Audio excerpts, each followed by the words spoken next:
تو یہ صورتحال تھی کہ جب اللہ کا حکم ماننے کی بات آئی تو لوگ پیچھے ہٹ گئے، حالانکہ اللہ کا اتنا سارا انعام ان کے اوپر تھا۔ مزید آگے کیا ہوا؟ اللہ فرماتا ہے قال رب انی لا املک الا نفسی واخی فافرق بیننا وبین القوم الفاسقین۔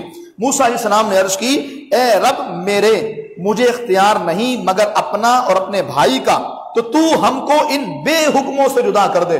یا اللہ ہم تو تیرا حکم ماننے والے ہیں لیکن یہ لوگ نافرمانی کر رہے ہیں، تو یا اللہ ان کو ہم سے جدا کر دے، ان کو ہم سے دور کر دے۔ اب آپ دیکھیے اللہ تعالیٰ کا حکم نہ ماننے کا وبال کیا آیا۔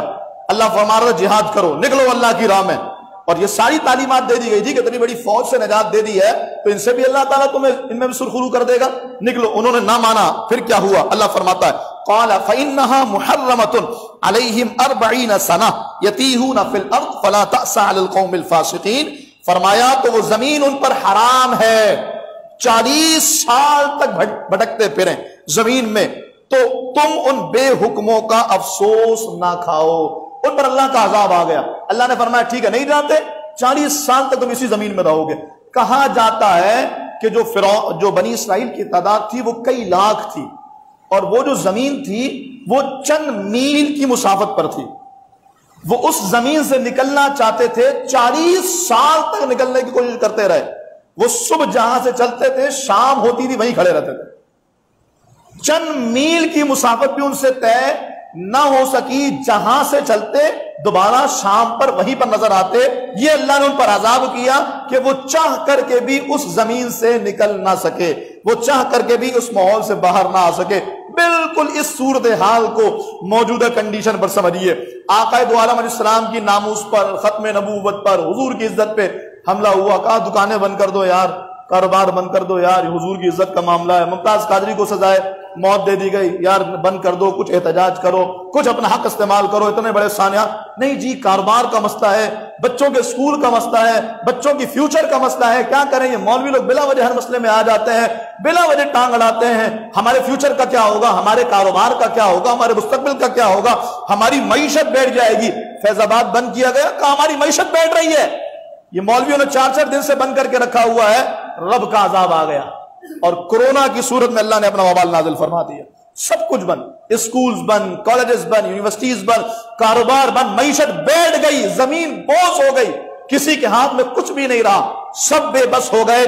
دیکھ لو اللہ کی پکڑ ایسی ہے، وہ تو ایک قوم سے جہاد کرنے کا معاملہ تھا، یہ تو حضور کی عزت کا معاملہ، جس کے لیے اللہ نے کائنات بنائی ہے، یہ اس نبی کی عزت کا معاملہ ہے۔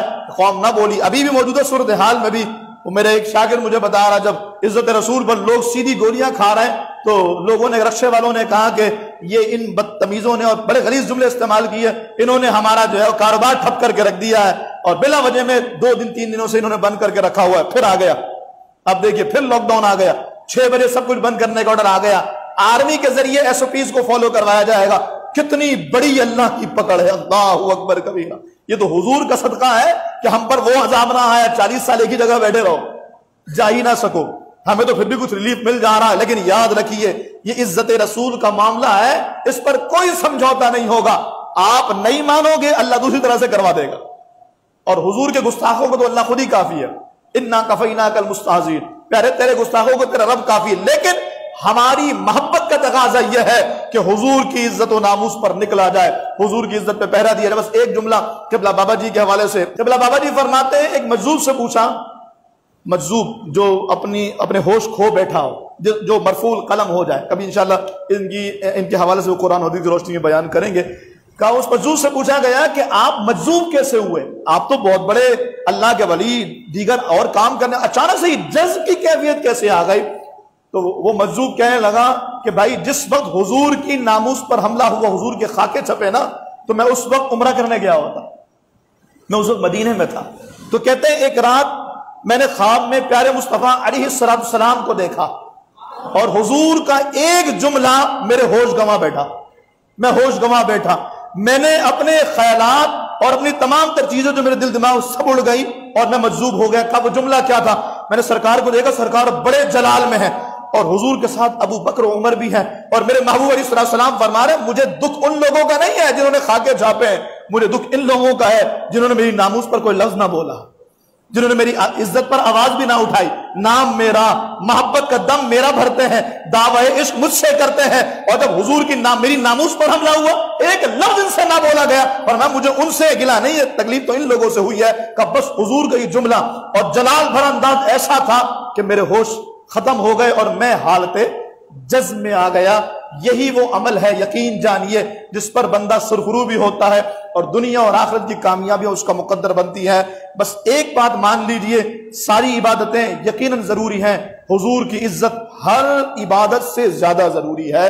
اس کا اعلان قرآن کا تھا، لِتُؤْمِنُوا بِاللَّهِ وَرَسُولِهِ وَتُعَزِّرُوهُ وَتُوَقِّرُوهُ وَتُسَبِّحُوهُ بُكْرَةً وَأَصِيلًا۔ اللہ رب العالمین ہمیں ان احکامات پر عمل کرنے، اللہ تعالیٰ کے غیظ و غضب سے بچنے، اللہ کی بارگاہ میں رجوع کرنے، اور جس طرح پچھلی قوموں پر اللہ تعالیٰ نے عذاب نازل فرمائے، ہم اپنے رب سے پناہ طلب کرتے ہوئے اس کے حبیب کا واسطہ دے کر دعا کرتے ہیں، رب کریم ہمیں اس طرح کے عذاب سے، اس طرح کی پریشانیوں سے اور بلاؤں سے اور موجودہ صورتحال سے اللہ تعالیٰ نجات عطا فرمائے۔